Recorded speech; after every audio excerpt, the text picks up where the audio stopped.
ఎడికి వెళ్తున్నావురా? అమ్మా, నాలాంటి వాళ్ళు సూసైడ్ చేసుకోకుండా ఆ పనికి పోతున్నా. నువ్వు సూసైడ్ చేసుకోలేవు కాబట్టి మేమందరం బతుకున్నాం.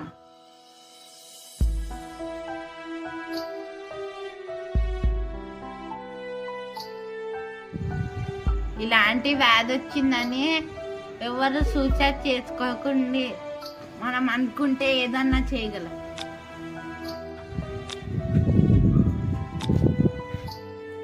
నేను అప్పుడు ఆత్మహత్య చేసుకోకపోవడం వల్లనే నా చిన్న కొడుకు రవి మస్క్యులర్ డిస్ట్రోఫీ అసోసియేషన్ ని పెట్టి తన లాంటి మనుషులకు పరిష్కారం కోసం పోరాడుతున్నారు.